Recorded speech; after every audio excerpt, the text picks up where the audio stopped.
Communiqué de la CEDEAO, interdiction de voyager pour les membres du gouvernement du Mali, du Burkina et de la Guinée publié le 20 février 2023 par Miadjo. La conférence des chefs d'État et de gouvernement de la Communauté économique des États de l'Afrique de l'Ouest, CEDEAO, a décidé, lors de son sommet extraordinaire le 18 février 2023 à Addis-Abeba, Éthiopie, de maintenir les sanctions existantes à l'encontre des 3 pays en transition, Mali, Burkina et Guinée. La conférence a, en plus, décidé d'imposer une interdiction de voyager aux membres du gouvernement et autres hauts fonctionnaires des 3 pays. La conférence des chefs d'État et de gouvernement de la Communauté économique des États de l'Afrique de l'Ouest, CEDEAO, a convoqué un sommet extraordinaire en marge de la 36e session ordinaire de l'Assemblée de l'Union africaine à Addis-Abeba, Éthiopie, le 18 février 2023, sous la présidence de S.E. Umaro Sissoko Embalo, président de la République de Guinée-Bissau et président en exercice de la conférence des chefs d'État et de gouvernement de la CEDEAO.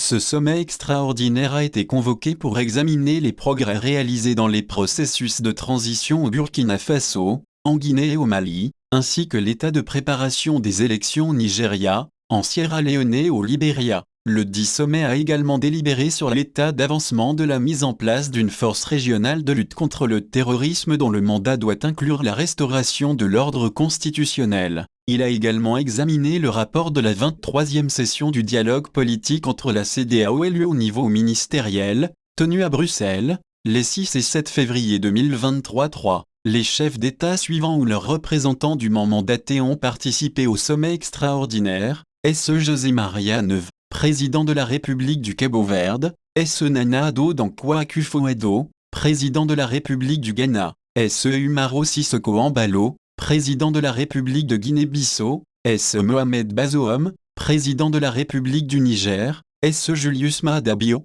président de la République de Sierra Leone, S.E. Tiemoko Meliakone, vice-présidente de la République de Côte d'Ivoire, S.E. Aurélien Agbenonsi, ministre des Affaires étrangères de la République du Bénin, S.E. Mamadou Tangara, ministre des Affaires étrangères et de la coopération internationale de la Gambie, S.E. l'ambassadeur dit Maxwell Saakemeya, ministre des Affaires étrangères de la République du Libéria, S.E. Geoffrey Onyeama, ministre des Affaires étrangères de la République fédérale du Nigeria, Madame Aïssata Tall Sall, ministre des Affaires étrangères et des Sénégalais de l'extérieur, de la République du Sénégal, Monsieur Batang Bankotine, représentant permanent du Togo auprès de l'Union africaine, UA4, ont également participé au présent sommet, S.E. Monsieur Mahamadou Issoufou, médiateur de la CEDEAO pour le Burkina Faso, ancien président de la République du Niger, S.E. Monsieur Boni YKYI,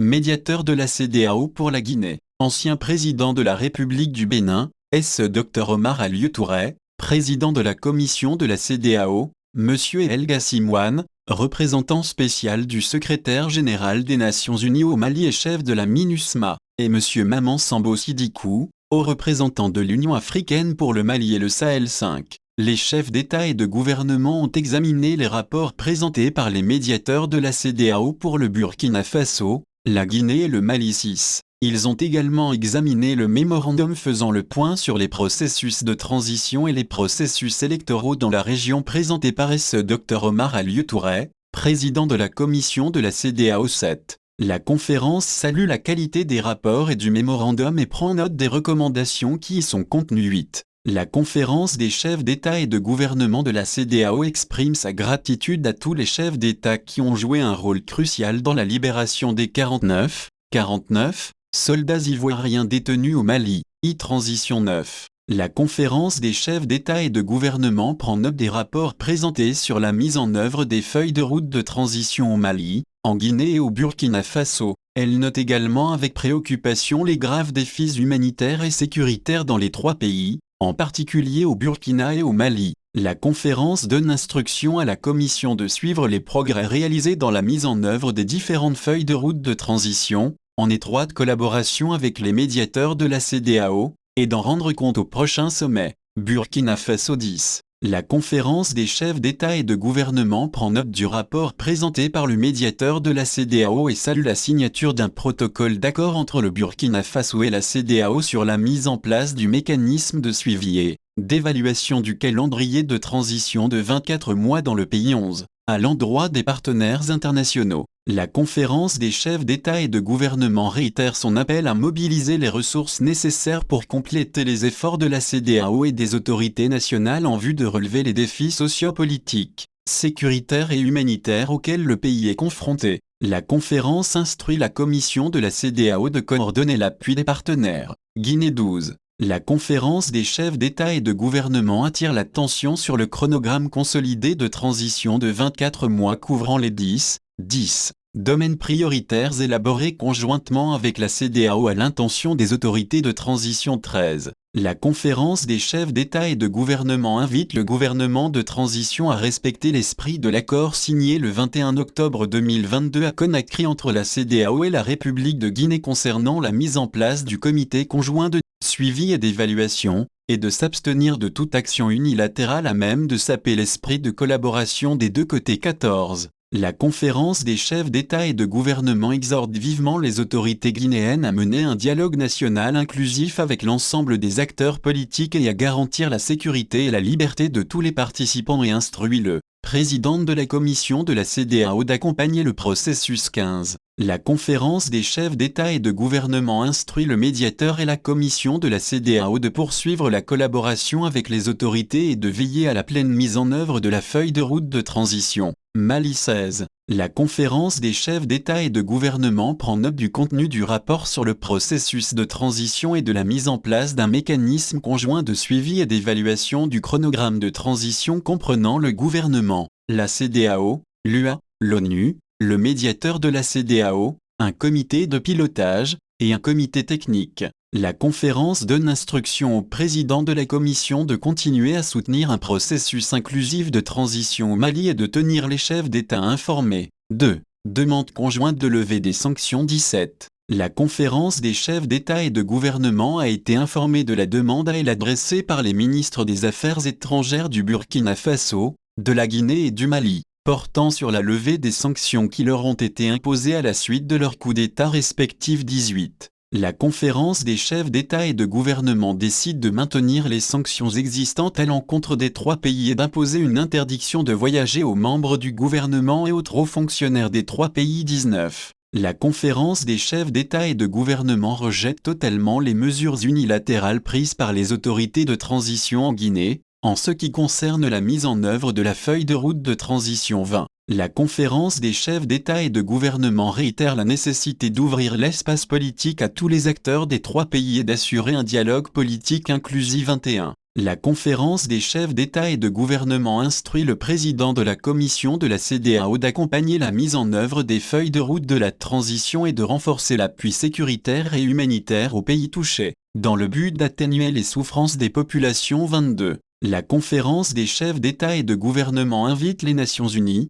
l'Union africaine et tous les partenaires internationaux à leur appuyer la mise en œuvre des décisions de la CEDEAO concernant les trois pays. Sur les processus électoraux. 23. Les chefs d'État et de gouvernement prennent note des progrès réalisés et des défis rencontrés dans le processus électoral des trois pays qui organisent des scrutins présidentiels en 2023, à savoir le Nigeria, la Sierra Leone et le Libéria. 24. La conférence instruit la commission de la CEDEAO d'accélérer l'examen du protocole additionnel de 2001 sur la démocratie et la bonne gouvernance et d'assurer la réalisation de ce projet, en vue de renforcer la conduite démocratique et la stabilité dans la région. Nigeria. 25. La conférence félicite le gouvernement de la République fédérale du Nigeria et des efforts déployés jusqu'ici en vue de garantir un environnement permettant la conduite saine et pacifique des élections générales. Les chefs d'État et de gouvernement instruisent le président de la commission de fournir l'assistance technique nécessaire dans le cadre de l'appui aux élections générales à travers le déploiement de missions d'observation à court et à long terme. Sierra Leone. 26. Les chefs d'État et de gouvernement exhortent le gouvernement Sierra Leone à intensifier ses efforts visant à promouvoir un dialogue politique inclusif avec toutes les parties prenantes en vue de renforcer la crédibilité du processus électoral en cours. 27.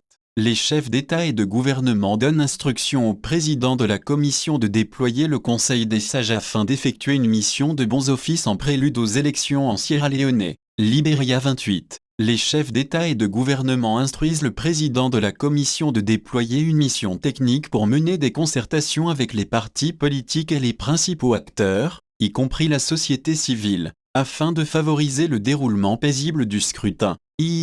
Point sur la création d'une force régionale de lutte contre le terrorisme et de restauration de l'ordre constitutionnel. 29. Les chefs d'État ont été informés des conclusions de la réunion extraordinaire du comité des chefs d'État, majors de la défense et des chefs de services de renseignement des États membres de la CEDEAO dans le but de créer une force régionale de lutte contre le terrorisme et de rétablissement de l'ordre constitutionnel. Les travaux se sont déroulés à Bissau, en République de Guinée-Bissau, le 19 décembre 2022. Les chefs d'État et de gouvernement prennent note des avancées en termes d'efforts visant à mettre en place une force régionale de lutte contre le terrorisme et à prévenir les changements de gouvernement par des voies non constitutionnelles. À cet effet, la conférence instruit le président de la Commission de mener les concertations sur les perspectives, avec tous les États membres, en particulier ceux qui sont gravement touchés par la situation 30. Les chefs d'État et de gouvernement instruisent le président de la Commission de la CEDEAO d'engager le dialogue avec les États membres en vue d'un accord sur les modalités de mobilisation d'un 1 milliard de dollars des États unis représentant le montant des contributions obligatoires aux efforts de lutte contre le terrorisme dans le cadre du plan d'action 2020-2024, 31. La conférence réitère sa grave préoccupation quant au flux d'armes et de munitions illicites, ainsi que des engins explosifs improvisés et des véhicules aériens sans pilote entrant dans la région, ce qui a permis aux extrémistes violents et aux groupes terroristes et autres groupes armés d'accroître leur emprise sur de vastes étendues de territoire et de terroriser les communautés. Les chefs d'État et de gouvernement condamnent fermement les entités qui financent et favorisent le terrorisme dans la région et les exhortent à s'abstenir de ces actes ignobles. 32. La conférence a été informée des conclusions de la 23e réunion de dialogue politique entre l'UE et la CEDEAO au niveau ministériel. 33. Les chefs d'État et de gouvernement expriment leur profonde gratitude à SE Umaro Sissoko Embalo, président de la République de Guinée-Bissau et président en exercice de la conférence des chefs d'État et de gouvernement de la CEDEAO pour son leadership dans la réussite du sommet 34, fait à Addis Abeba, le 18 février 2023. Pour la conférence S. Général Umaro Sissoko Embalo.